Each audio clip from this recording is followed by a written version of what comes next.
Mon mariage devait être une fête joyeuse, mais il s'est transformé en un véritable cauchemar. De l'argent volé, des promesses non tenues et des drames familiaux toxiques.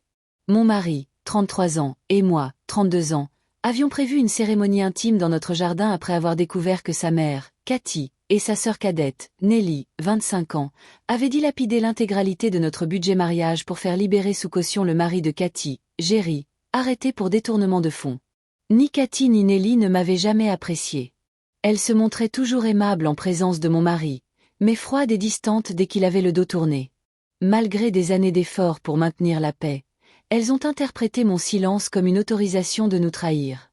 Lors de nos fiançailles, nous avions fait confiance à Cathy pour honorer sa promesse de nous remettre l'argent mis de côté par mon beau-père, mais elle et Nelly ont préféré la libération de Jerry, nous laissant dans une situation désespérée. Nous étions déçus, en colère, mais déterminés à ne pas laisser cela gâcher notre journée. Nous avons donc annulé la réception officielle, fait appel au traiteur et organisé un mariage intime et chaleureux chez nous, entouré uniquement de notre famille et de nos amis proches. C'était parfait, intime, exactement ce dont nous avions besoin pour retrouver notre joie. Le plus beau, c'était que Cathy et Nelly n'étaient pas là pour tout gâcher. Bien sûr, elles n'ont pas pu s'empêcher de débarquer après, exigeant de savoir pourquoi elles avaient été exclues et m'accusant de manipuler mon mari et de détruire notre famille. Mais je leur ai expliqué calmement que mon mari était au courant de tout.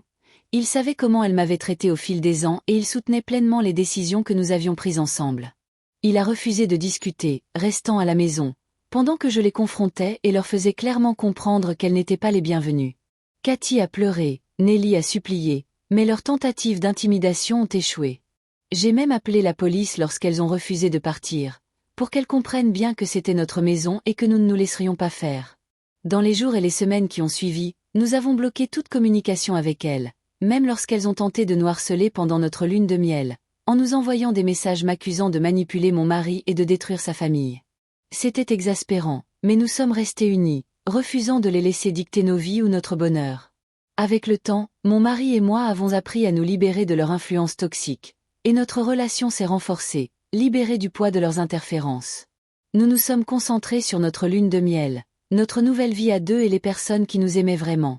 Les choix de Cathy et Nelly ont eu des conséquences, elles ont perdu l'opportunité de faire partie intégrante de nos vies, et mon mari et moi avons découvert une paix et une liberté inédites, enfin capables de nous accorder la priorité sans crainte d'être jugés ou sabotés.